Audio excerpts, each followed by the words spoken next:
Hello दोस्तों, welcome back to channel. तो आज की इस वीडियो में दोस्तों हम लोग बात करने वाले हैं कि आपको अपनी गाड़ी की कुछ सेटिंग सीट की, स्टीयरिंग की और आउटसाइड रियर व्यू मिरर की किस तरीके से करनी चाहिए ताकि आप जब हाईवे अपनी गाड़ी लेके निकलें तो आप कंफर्टेबल रहें। लॉन्ग जर्नी में अगर आप जा रहे हैं, लॉन्ग ट्रिप पे जा रहे हैं तो आपको थकान ना हो और दूसरा आप सेफ भी रहें, क्योंकि अगर इन चीज़ों की सेटिंग आप ढंग से नहीं करेंगे तो आपके लिए काफ़ी ज़्यादा डेंजरस भी हो सकता है और अनकंफर्टेबल भी हो सकता है। आपको थकान भी जल्दी आ सकती है। तो सेटिंग को कैसे रखना है, स्टीयरिंग की सेटिंग क्या रखनी है, सीट की एक्चुअल सेटिंग क्या होनी चाहिए, आउटसाइड रियर व्यू मिरर की क्या सेटिंग होनी चाहिए, कैसे आपको सेट करना है ताकि कोई ब्लाइंड स्पॉट वगैरह ना हो, वो सारी चीज़ें इस वीडियो में डिस्कस करूँगा। तो वीडियो बिल्कुल लास्ट तक देखना और चैनल पे अगर आप नए हो तो चैनल को सब्सक्राइब कर लो, क्योंकि ऐसे ही इन्फॉर्मेटिव वीडियोज़ मैं आप लोगों के लिए रेगुलर लेके आता रहता हूँ। चलिए दोस्तों, बिना किसी डिले के स्टार्ट करते हैं आज का वीडियो। तो दोस्तों, सबसे पहला पॉइंट है अपनी स्टीयरिंग। आप सामने देख पा रहे हो मैं बैठा हूँ। अब कई लोगों को मैंने क्या देखा है, वो स्टीयरिंग को जब पकड़ते हैं तो सीट, अपनी पीछे वाली सीट को इतना आगे कर लेते हैं ऐसे कि आपको बिल्कुल ऐसे बैठे गाड़ी चलाते हैं, बिल्कुल ऐसे। तो आपको इस तरीके से गाड़ी नहीं चलानी है, एकदम आपको स्टीयरिंग के पास अपनी सीट नहीं लानी है, क्योंकि अगर आप ऐसे करके गाड़ी चलाओगे तो सबसे पहली बात कि आपका जो कॉन्फिडेंस है वो थोड़ा सा लूज होगा। और आप अगर लंबी राइड पे जा रहे हो, लंबी दूरी की यात्रा पे जा रहे हो तो आप जल्दी थक भी जाओगे, क्योंकि आप बिल्कुल ऐसे स्ट्रेट बैठे हो। This is not ideal position to sit अगर आप लंबे ड्राइव पे जा रहे हो तो पहली चीज़ तो ये है कि आप थकोगे, दूसरा आपको कॉन्फिडेंस नहीं आएगा चलाने में, क्योंकि आप बिल्कुल सामने की तरफ बैठे हुए हो, अजीब सा लगता है वो, अंदर से कॉन्फिडेंस नहीं आता है। और इसका एक बहुत बड़ा नुकसान दोस्तों ये भी है कि जब आप इतना नज़दीक बैठते हो तो उस केस में जब आपका खुदा न खास्ता अगर इन केस कुछ ऐसा होता है कि आपका एयर बैग खुलता है, तो उस केस में आप बिल्कुल अपने स्टीयरिंग के पास हो तो एयर बैग जब खुलेगा तो आपको उससे काफ़ी ज़्यादा नुकसान भी हो सकता है, क्योंकि वो काफ़ी बड़ी साइज़ में होता है और आपके मुंह पे सीधा आके खुलेगा, जो कि आपके लिए सेफ़ नहीं है। आपके मुंह पे बहुत ज़्यादा वो तेज़ी से इम्पैक्ट डाल सकता है, झटका मार सकता है, आपकी फेस को नुकसान हो सकता है, दूसरा आपके चेस्ट पे भी बहुत ज़्यादा इम्पैक्ट डाल सकता है अगर आप बहुत आगे होके बैठते हो। तो जब भी आप बैठो तो आप कोशिश करो कि आप ऐसे बिल्कुल नज़दीक आके मत बैठो, आप थोड़ा-सा अपनी सीट को लीन करो। कम से कम आप ये मान के चलो कि 20 डिग्री, अप्रॉक्स 20 डिग्री जो आपकी हाइट, अगर आप वर्टिकल से देखो तो वर्टिकल से 20 डिग्री अपनी सीट आप पीछे ले जाओ, उसके बाद आप बैठो। इस तरीके से अगर आप थोड़ा पीछे होके बैठोगे तो उस केस में क्या होगा दोस्तों कि आपका जो डिस्टेंस होगा स्टीयरिंग से काफ़ी ठीक-ठाक होगा और आप पहली चीज़ तो कंफर्टेबल रहोगे, आपको थकान नहीं आएगी, क्योंकि ये थोड़ा रिक्लाइन एंगल जो होता है 20-25 डिग्री का बहुत अच्छा होता है। इसमें आप आराम से बैठ के कितना भी लंबा आपको जाना हो, कोई दिक्कत नहीं आएगी, आराम से आप सफ़र कर सकते हो और आपको थकान वगैरह ज़्यादा नहीं होगी। और इन केस, जैसे मैंने बताया, इन केस ऑफ इमरजेंसी अगर आपका एयर बैग डिप्लॉय भी होता है तो आपके और स्टीयरिंग के बीच में काफ़ी ज़्यादा डिस्टेंस रहेगा, उससे वो बिल्कुल भी आपके ऊपर इम्पैक्ट नहीं आने देगा। और दूसरी बात, सीट बेल्ट हमेशा लगाना है, इसमें बताने वाली कोई बात है नहीं। जब भी आप किसी भी ट्रिप पे जाएँ, छोटी बड़ी 10 मीटर ही अपनी गाड़ी आपको चलानी हो, आदत डाल लीजिए, सीट बेल्ट आपको ज़रूर लगानी है। सीट बेल्ट लगाने में दोस्तों क्या होता है, इसमें आपको पता है कि जब भी आप झटके से खींचते हैं ये लॉक हो जाती है। जैसे अगर आप, मैं इसको धीरे-धीरे देखो खींच रहा हूँ तो ये लॉक नहीं हो रही है, लेकिन इसको मैं अगर झटके से खींचूँगा तो लॉक हो जाएगी। आप देखिए एक बार, देखिए लॉक हो गई, राइट?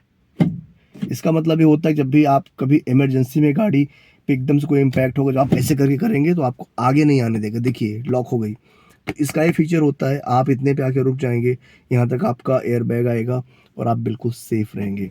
अगर आप ज़्यादा पास होके बैठेंगे तो वो फिर आपके लिए दिक्कत हो जाएगी, क्योंकि आपके ऊपर एयर बैग का इम्पैक्ट आ सकता है। तो इस तरीके से रिक्लाइन सेट कीजिए, 20 डिग्री से 25 डिग्री अपने कंफर्ट के हिसाब से आप उसको सेट कर लीजिए। और हाँ, कोशिश ये कीजिए दोस्तों, बहुत ज़्यादा भी रिक्लाइन मत सेट कीजिए, बिल्कुल ऐसे करके गाड़ी चला रहे हैं ऐसे करके, वो वाला भी हिसाब किताब ठीक नहीं है, क्योंकि आप अगर ज़्यादा पीछे चले जाएंगे तो आप कुछ ज़्यादा ही रिलैक्स हो जाएंगे और उसमें आपको, अगर हाईवे खाली है तो नींद वगैरह भी आ सकती है। तो कोशिश कीजिए कि बहुत ज़्यादा बिल्कुल ऐसे लेट के भी गाड़ी नहीं चलानी है, रिक्लाइन एंगल आपको ठीक ठाक रखना है। 20-25 डिग्री मैक्स, इससे ज़्यादा आपको नहीं रखना है, क्योंकि बहुत ज़्यादा रिक्लाइन करने पे आपको डेफिनेटली थोड़ा लेजीनेस फील होगा, जो कि आपके लिए ठीक नहीं है। तो इस चीज़ का ध्यान रखिएगा, रिक्लाइन एंगल आपका बिल्कुल परफेक्ट होना चाहिए, ना कम ना ज़्यादा, जितना मैंने बताया उस हिसाब से आप रखिए, तो आप बिल्कुल कंफर्टेबल फील करेंगे, आपको थकान कम आएगी और आप सुरक्षित भी रहेंगे। अब दूसरी बात दोस्तों करते हैं कि स्टीयरिंग की सेटिंग आपको कैसे करनी है।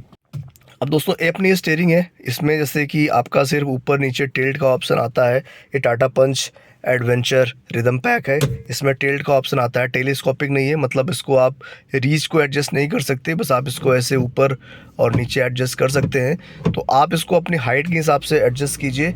आप इसको कुछ इस तरीके से एडजस्ट कीजिए कि जब आप इस स्टीयरिंग को पकड़ें तो आपका जो स्टीयरिंग जहाँ पे आप होल्ड कर रहे हो, ए वाली जगह अगर यहाँ पे आप स्टीयरिंग पकड़ रहे हो तो आपका जो हाथ है शोल्डर से ए पार्ट नीचे ही रहे। जैसे आप देखिए यहाँ पे अगर आप देखेंगे तो शोल्डर से थोड़ा सा नीचे है, ऐसा ना हो कि आप बिल्कुल ऐसे करके गाड़ी चला रहे हो या फिर बिल्कुल ऐसे करके चला रहे हो। तो इसकी हाइट इस तरीके से आप एडजस्ट कीजिए कि आपके शोल्डर से थोड़ा सा ये नीचे रहे। ऊपर रहेगी तो भी आपको बहुत ज़्यादा थकान फील होगी, और बहुत ज़्यादा नीचे कर देंगे तो यहाँ पे आपके पैर पे आके वो टच होने लगेगी तो भी आपको कंफर्ट नहीं आएगा। तो यहाँ से देखिए जैसे मेरा हाथ है तो शोल्डर से थोड़ा सा इसका एंगल नीचे है, और आइडियल पकड़ने का जो स्पेस होता है, पकड़ने का जो सही जगह होती है स्टीयरिंग को दोस्तों यहीं पे है। आपका एक हाथ यहाँ पे होना चाहिए और दूसरा हाथ आपका यहाँ पे होना चाहिए। यहाँ पे देखिए थोड़ा हम भी बना हुआ है, इसका पर्पज़ यही होता है ग्रिप आपको अच्छी मिले। यहाँ पे आपका आ जाता है थंब और यहाँ पे आपके फिंगर्स, इस तरीके से स्टीयरिंग आपको पकड़ के गाड़ी चलानी चाहिए। और हाईवे पे कोशिश करें कि आप स्टीयरिंग यहीं पे पकड़ें, उससे क्या होगा आपका कंट्रोल गाड़ी पे अच्छा रहेगा। In case of any emergency अगर आपको टर्न लेना है, कुछ भी करना है, तो ईजिली यहाँ से अपनी गाड़ी आप टर्न कर सकते हो अगर आपका हाथ यहाँ पे रहेगा। दूसरा दोस्तों, जब भी आप हाईवे पे चलें तो स्टीयरिंग से रिलेटेड एक चीज़ ये भी है कि आप चलती हुई गाड़ी में अपनी स्टीयरिंग टिल्ट वगैरह एडजस्ट ना करें, क्योंकि उससे आपका जो ध्यान है बढ़ता है, वो आपके लिए ख़तरनाक हो सकता है। आप चलती गाड़ी में इसको एडजस्ट करने की कोशिश ना करें, जो भी एडजस्टमेंट आपको करनी है गाड़ी खड़ी करके करें। और दूसरा, इसकी सेटिंग दोस्तों इस तरीके से करें कि आपको जो आपका इंस्ट्रूमेंट क्लस्टर है प्रॉपर दिखाई देना चाहिए। ऐसा ना हो बहुत ऊपर कर दें और ये दिखे ना, जैसे आपको मैं करके दिखाता हूँ। अगर मैं इसको बहुत ज़्यादा ऊपर कर देता हूँ तो देखिए नीचे कुछ पार्ट यहाँ छुप गए, या फिर बहुत ज़्यादा नीचे कर दूंगा तो ऊपर ये कुछ पार्ट यहाँ पे छिप जा रहे हैं। तो मतलब इसको इस तरीके से आप सेट कीजिए कि आपको प्रॉपर इंस्ट्रूमेंट क्लस्टर दिखता रहे, और ये वाला जो पार्ट है इसके इस वाले पार्ट से कहीं ना कहीं मैच होता रहे, ताकि आगे की विजिबिलिटी में भी आपको कोई प्रॉब्लम ना आए।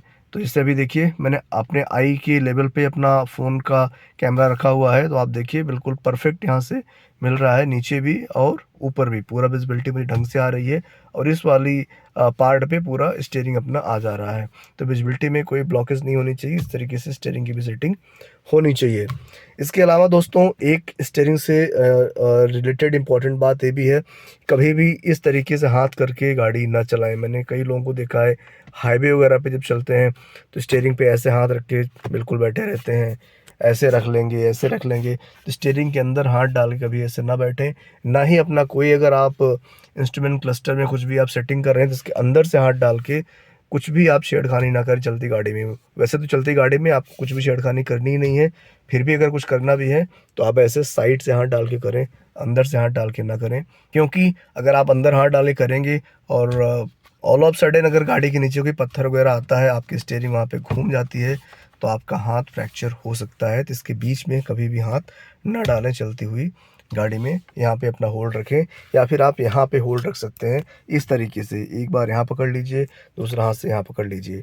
दूसरा ए एंगल भी सही होता है, तो ए एंगल और ए एंगल ये दोनों बढ़िया होते हैं स्टीयरिंग होल्ड करने के लिए। इसके अलावा दोस्तों अगले पॉइंट की बात करूं कि आपको अपने पैर की सेटिंग कैसे रखनी है, आई मीन सीट को, इस वाली सीट को कितना आगे या पीछे रखना है, उसके लिए सिंपल लॉजिक है। बहुत ज़्यादा इसमें कोई रॉकेट साइंस नहीं है कि आप अपने सीट को उतना आगे पीछे करके सेट करें ताकि आपका पैर इजली क्लच को प्रॉपरली प्रेस कर पा रहा है। मतलब आपको कोई जोर नहीं लगाना पड़ रहा है, आपको आगे पीछे नहीं होना पड़ रहा है, आराम से बैठे बैठे अपने क्लच को आप पूरा प्रेस कर पा रहे हो। उस तरीके से अपनी सेटिंग आप कीजिए। उसके अलावा आपका जो पैर है दोस्तों ये पूरा प्रॉपर मूव होना चाहिए।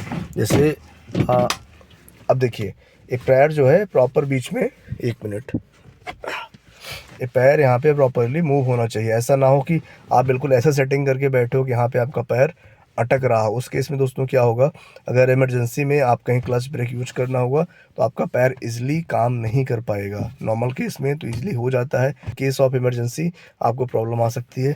इसलिए सेटिंग ऐसी होनी चाहिए कि आपका क्लच पूरा देखिए प्रॉपर यहाँ से प्रेस हो रहा हो, मैं क्लच अपना देखिए प्रॉपर यहाँ से प्रेस कर पा रहा हूँ और इजली इसको पैर को मूव भी कर पा रहा हूँ, यहाँ पे कोई चीज़ फंस नहीं रही है।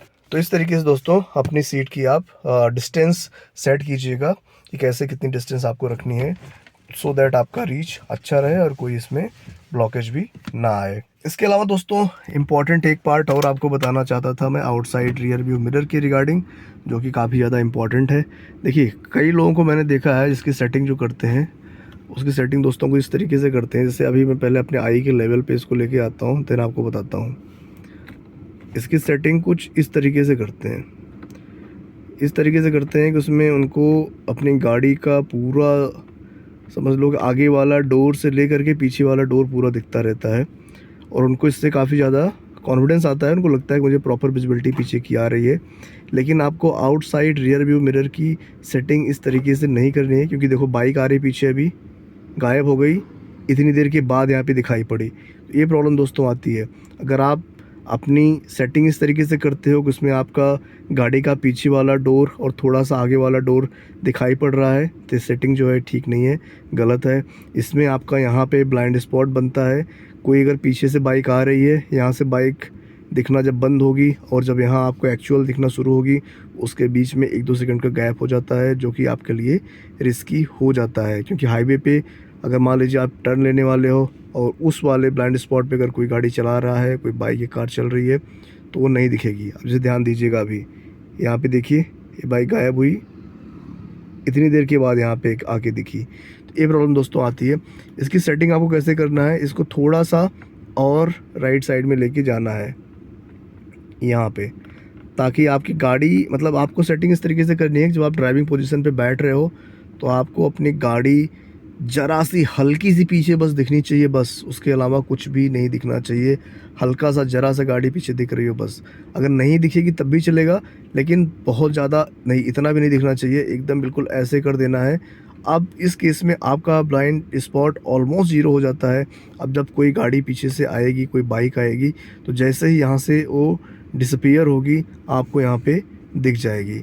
तो इस चीज़ की सेटिंग हमें सही से करना, क्योंकि ब्लाइंड स्पॉट के चक्कर में कई बार टर्न लेते समय एक्सीडेंट्स हो जाते हैं। इसकी सेटिंग आप डेफिनेटली ढंग से करना, ये आपके लिए काफ़ी ज़्यादा फ़ायदेमंद रहेगा।